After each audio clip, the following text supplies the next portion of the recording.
آپ ذرا غور کریں اس پر. یہ دنیا دھوکے کا گھر ہے. کیا اس کے دھوکے قدم قدم پہ ہم نے دیکھے نہیں ہیں؟ کیا ہم نے نہیں دیکھا کہ ایک آدمی نے لاکھوں کروڑوں روپیہ کمایا اور جب اس کا پھل کھانے کا وقت آیا وہ تو دنیا سے چلا گیا؟ کیا ہم نے نہیں دیکھا ایسا کہ ایک آدمی نے شادی کی تیاری کی اور اس کے بعد شادی کا نمبر آیا اور اس کا انتقال ہو گیا؟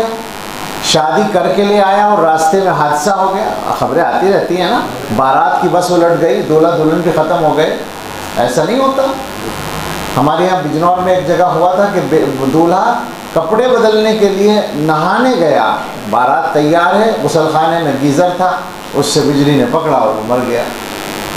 تو قدم قدم پر ہمیں یہ تجربے ہوتے ہیں کہ یہ دنیا دھوکے کی جگہ. پھر یہ کہ دنیا والے کتنا دھوکہ دیتے ہیں انسان کو، یہ اس اعتبار سے بھی دھوکے کی جگہ ہے.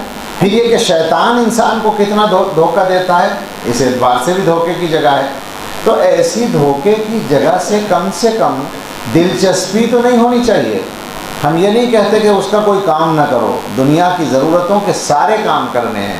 ہمیں شریعت نے یہ تعلیم دی ہے کہ دنیا کی ضرورتیں پوری کرنے کے لیے حلال آمدنی کے لیے کوئی آدمی محنت کرتا ہے، روزگار کے لیے محنت کرتا ہے، اور دنیا کی جائز ضرورتیں اور جائز خواہشات پوری کرنے کے لیے جائز راستوں سے کوشش کرتا ہے، اس میں وقت لگاتا ہے. تو اس میں آخرت کا کوئی نقصان نہیں ہے. رسول اللہ صلی اللہ تعالیٰ علیہ وسلم نے باقاعدہ صحابہ کو سکھایا ہے کہ کسی سے مانگو نہیں بلکہ خود کماؤ، اپنی ضرورتوں کے لیے خود کماؤ. اور حضور صلی اللہ علیہ وسلم تجارت فرماتے تھے، انبیاء علیہ السلام نے تجارتیں کی ہیں، صحابہ نے کھیتی کی ہے، تجارت کی ہے اور طرح طرح کے کام کیے. بھائی مدینے میں رہنے والے جتنے حضرات تھے، وہ جو ایمان والے حضرات تھے وہ سارے صحابہ ہی تھے، اور ان میں کوئی کسی چیز کی دکان کرتا تھا، کوئی کسی چیز کی دکان کرتا تھا، کوئی کھیتی کرتا تھا، کوئی مستری تھا، کوئی کچھ اور تھا. یہ سب ہوتا تھا نا. تو اپنے روزگار کے لیے محنت کرنا یہ تو رسول اللہ صلی اللہ علیہ وسلم نے سکھایا.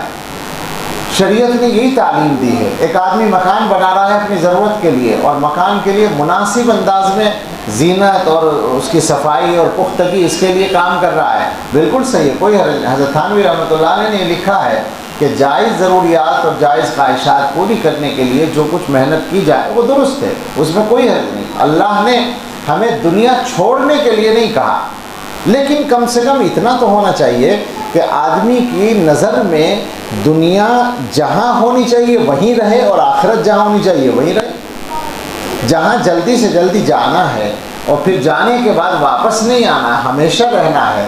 آپ سوچیں ذرا ایک منٹ کے لیے، کوئی ہے ہم میں سے جو یہ بتا سکے کہ آج شام تک وہ زندہ رہے گا؟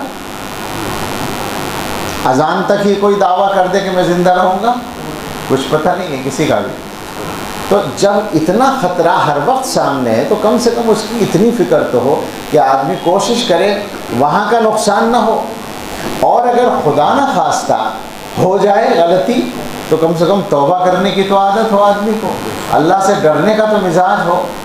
آدمی ماں باپ کی کبھی کبھی نافرمانی کرتا ہے، جب تک وہ چھوٹا ہو تو اسے ڈر لگتا ہے ماں باپ سے. ماں باپ نے کوئی بات کہی تھی کہ یہ کام کرنا ہے، وہ نہیں کر سکا تو سوچتا ہے کہ ابا دیکھ نہ لیں، باز پرس کریں گے، پوچھیں گے کام کیا ہے نہیں.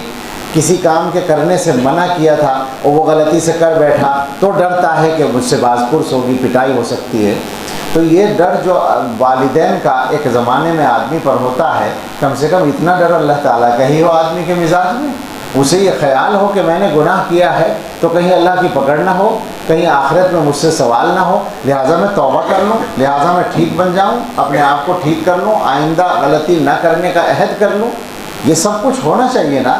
ایمان کا یہ تقاضا ہے. ایمان جب دلوں میں داخل ہوتا ہے تو حضور نے بتایا کہ 3 علامتیں ہیں اس کی، کہ یہ جو دھوکے کا گھر، آپ ادھر بیٹھ جائیں آگے، یہ جو دھوکے کا گھر ہے اس سے طبیعت کا اچاٹ ہونا، دور ہونا، اور جو ہمیشگی کا گھر ہے اس کی طرف توجہ ہونا، یعنی دلچسپی ہونا، اور موت کے آنے سے پہلے موت کی تیاری. ظاہر بات ہے موت کے بعد کی زندگی کے لیے تیاری جو ہے وہ کب ہوگی؟ مرنے سے پہلے ہی ہوگی نا. اور مرنے کا پروگرام کب ہے؟ کیا خیال ہے؟ سوچو اس بات کو، میں مذاق نہیں کر رہا بلکہ اس لیے بول رہا ہوں کہ یاد رہے گی یہ بات۔ تو موت کے سلسلے میں جب اتنا مسئلہ ہے کہ پتہ ہی نہیں ہے کب آ جائے گی، اور یہ پکی بات ہے کہ جو تیاری ہے وہ موت سے پہلے کرنی پڑے گی، زندگی میں کرنی پڑے گی، تو یہ فکر اپنے اندر پیدا کریں نا۔